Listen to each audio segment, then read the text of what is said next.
Estamos en comunicación con Nicolás Márquez, escritor, abogado. Hola Nicolás, gracias por atenderme. Gracias por la conversación, un abrazo. Gracias. Bueno, un poco preguntarte cómo va tu libro, La Guerra Civil Argentina, y con qué se va a encontrar la gente cuando compre el libro.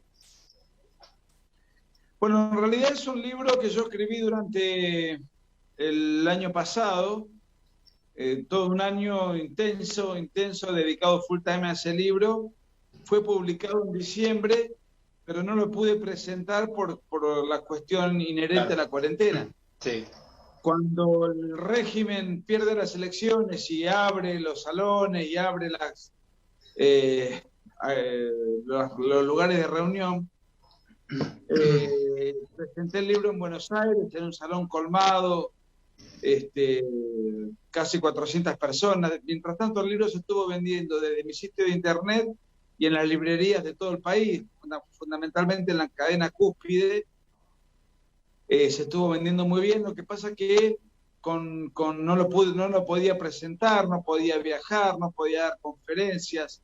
Eso limita mucho la difusión de un trabajo. Claro, claro. La tesis del libro es que en Argentina hubo no lo que dice la propaganda oficial, sino una verdadera guerra civil entre las organizaciones terroristas, fundamentalmente ERP, Montoneros, donde también se mete la AAA, que la desarrolla en el libro, y luego la orden de que entren en operaciones de combate las Fuerzas Armadas de la Nación, una orden militar emitida por el gobierno constitucional, un gobierno constitucional que era un caos, que era un desastre, y por supuesto todas las presiones de los actores sociales de la sociedad civil para con los militares para que tomen el poder, porque esto también hay que decirlo. El golpe del 24 de marzo del 76 fue consecuencia de un apoyo masivo. Después podemos evaluar cómo fue ese gobierno, pero el golpe en cuanto tal tuvo un consenso que hoy la gente se olvida o que la historiografía oficial trata de hacer olvidar. Y además han inventado un feriado turístico que es el 24 de marzo, que turístico digo porque sí, es el día de la memoria, y la gente ahí no hace ninguna memoria, lo usa para descansar. Y tiene una finalidad política y que tiene que ver con empezar a contar los hechos a partir de esa fecha, del 24 de marzo. El libro arranca mucho antes porque la guerra civil que se vivía fue muy anterior digamos, el gobierno militar es consecuencia de la guerra civil que vivió la Argentina y de la agresión terrorista en Argentina. Una agresión que operó tanto bajo gobierno de facto como bajo gobiernos civiles. Entonces también analizo lo que era el ERP. Trato mucho los combates y las operaciones de combate en Tucumán, en donde el ERP derribó aviones, derribó helicópteros, tomó ciudades, hubo zonas liberadas por la guerrilla, y además, bueno, y en las zonas urbanas operaban montoneros mimetizados con la población civil, colocando bombas, matando gente, secuestrando empresarios, el ERP atacando unidades militares en el resto del país. Todo esto no se cuenta en los manuales de la secundaria o de la universidad. Entonces la gente se va a encontrar con una visión muy documentada, absolutamente antagónica a lo que dice el verso oficial, al relato oficial, y después, bueno, ya cuando aparece el golpe militar, también me meto con el análisis de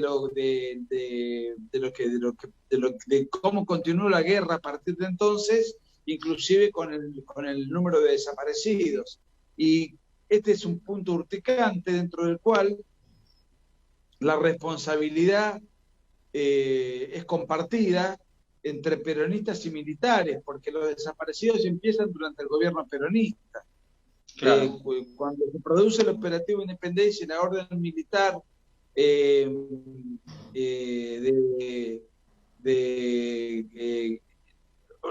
ordenarle a las Fuerzas Armadas entrar en operaciones de combate con el fin de aniquilar el accionar de los elementos subversivos, ahí aparece el fenómeno del desaparecido. Cuando se produce el golpe ya había cerca de 1000 desaparecidos y no hubo una sola voz de nadie nadie de la clase política que se escandalizara por eso.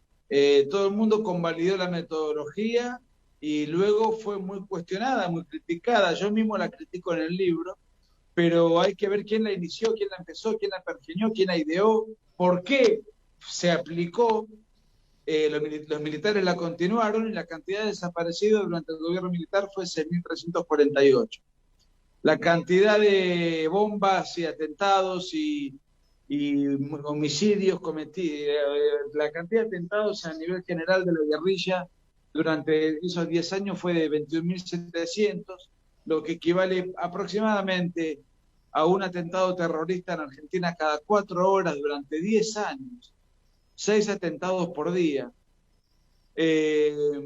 Bueno, y además hay que contar lo que fue la AAA, que eran grupos irregulares que respondían al gobierno peronista, que también se dedicaban a matar gente, fundamentalmente montoneros, dentro de una guerra interna que vivía el peronismo entre la ortodoxia y los sectores de la tendencia montonera.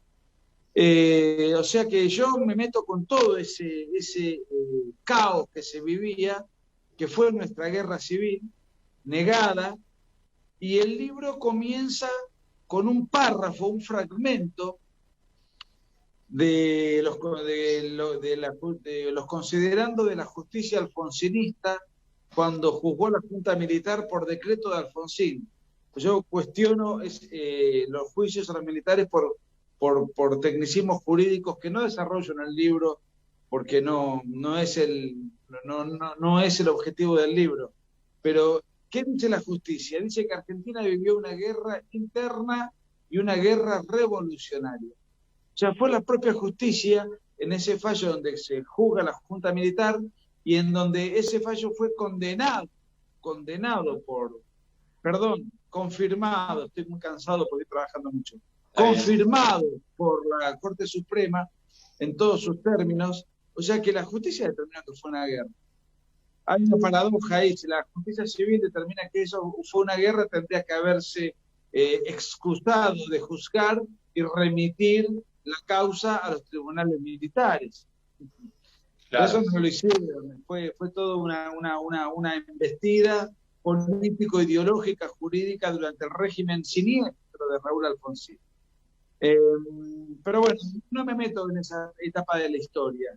Simplemente lo cuento como para que las nuevas generaciones conozcan un poco que lo que les están contando no se ajusta a la realidad objetiva.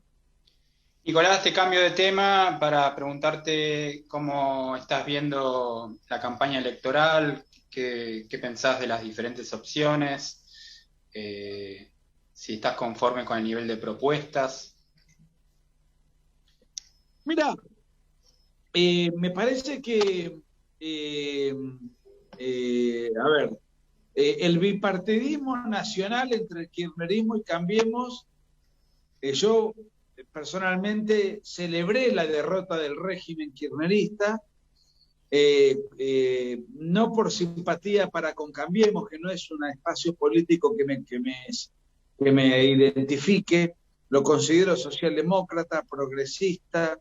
Yo soy una persona de derecha, de manera tal que no puedo sentirme atraído por Cambiemos.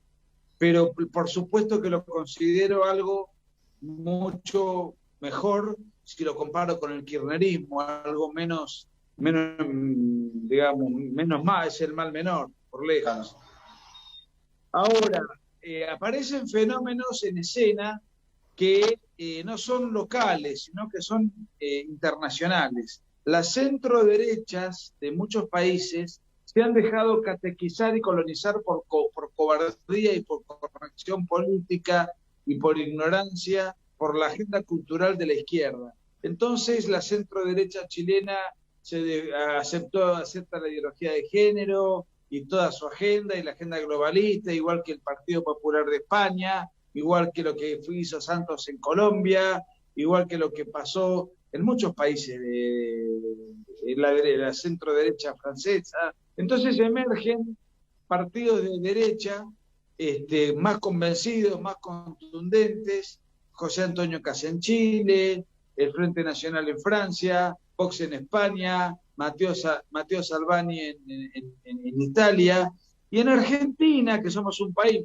lamentablemente muy infectado de progresismo, aparecen explosiones de reacción, con imperfecciones, con contradicciones, con cosas que a lo mejor yo no comparto del todo, pero que las celebro. Aparece un José Luis Espera en la provincia de Buenos Aires, cuyas encuestas le dan un 8 puntos. El fenómeno Javier Milei, que es un fenómeno que excede la ciudad de Buenos Aires, porque se habla de él en todo el país, que hizo una elección formidable, por otra parte. Y el otro bastión de la derecha, que ya que las encuestas le miden entre 10 y 12 puntos, es el bucismo, Fuerza Republicana en Tucumán. Porque la gente ve en Cambiemos una oposición blanda ideológicamente, lo considera un mal menor, pero no termina de convencer. Y además ya gobernaron y fracasaron. Ahora bien, todo indica, por lo menos no vi ni una sola encuesta, y las he seguido desde semana todos los días, ni una sola encuesta indica que el gobierno va a revertir la derrota. Si uno se pone a analizar el desastre que fue el gobierno después de las derrotas en las PASO, las contradicciones, las peleas internas, los papelones que cometieron, el papel desdibujado y disminuido y desinflado de Alberto Fernández. Tenemos a un Mansur que fue ahí como jefe de gabinete a poner orden porque el presidente no lo sabía, no tenía la envergadura política como para manejar ese escenario. Y si a eso le sumamos que Cristina, la famosa carta de Cristina, que le corre el gabinete, uno se pregunta ¿quién manda en el gobierno? Mientras el gobierno trata de moderarse y presentarse razonable en el FMI, le colocan a Feletti para controlar y congelar precios, una medida dirigista, socialista y confirmadamente fracasada. Lo que dice Aníbal Fernández respecto de X opinión sobre seguridad, la contradice Berni. Lo que dice, o sea, el gobierno es un desastre. Salió en escena el plan Platita, que no tengo noción de cómo puede impactar en los sectores más vulnerables de la población, si eso puede llegar a impactar para revertir eso en la provincia de Buenos Aires. Pero los analistas coinciden en que no. Es más, si uno analiza las elecciones racionalmente, el gobierno debería perder por mayor cantidad de votos. Y espero que así sea, Nicolás, ¿qué pensás que puede pasar después de la elección del 15 de noviembre? Va a pasar algo bastante inédito en la historia política argentina desde el 83 para acá. Y es que el peronismo va a pagar sus felonías, va a pagar su costo político, va a pagar el desprecio popular, va a haber movilizaciones sociales, va a haber peleas intestinas en el seno del gobierno. Es lícito y legítimo preguntarse si un inútil como Alberto Fernández va a terminar el mandato, porque realmente él es casi un secretario, un lacayo, un personaje secundario, no tiene poder propio, no tiene autonomía, no tiene plan político, no tiene un plan económico y dijo que descree de los planes económicos. Hay guerras ideológicas, guerras de poder. Yo creo que siempre el peronismo gobernó y gobernó mal y le dejó la bomba al que sigue. Y se la dejó a De la Rúa y se la dejó a Macri. Y esos gobiernos no supieron desactivarla por malas políticas que aplicaron. Pero la bomba generalmente no le explotó al peronismo, porque siempre tuvo suerte, tuvo buenas etapas de bonanza internacional. La soja que tuvo Néstor Kirchner le permitió obtener recaudaciones escandalosamente altas y eso le permitió armar un aparato populista sustentable. Lo mismo le pasó a Hugo Chávez cuando tuvo el petróleo en alza. Cuando ese escenario cambió el panorama para el chavismo y hoy Venezuela no tiene que comer. Bueno, esto es lo que yo creo le va a pasar al peronismo. y va a pagar el costo político, el desprecio social, el desprecio popular, van a aparecer las guerras intestinas, no hay un acuerdo, no se sabe quién manda, y además van a perder todos. Va a haber perdido Alberto Fernández, va a haber perdido Mansur, que tiene pretensiones para el 2023, y va a haber, Juan Mansur, y también va a haber, y Cristina Kirchner también va a perder. Si pierde la provincia de Buenos Aires, también va a perder la Cámpora. O sea que los derrotados son múltiples, se van a tirar culpas entre sí. La Argentina va a transitar una situación delicadísima. Ya tenemos números macroeconómicos lamentables, ¿no?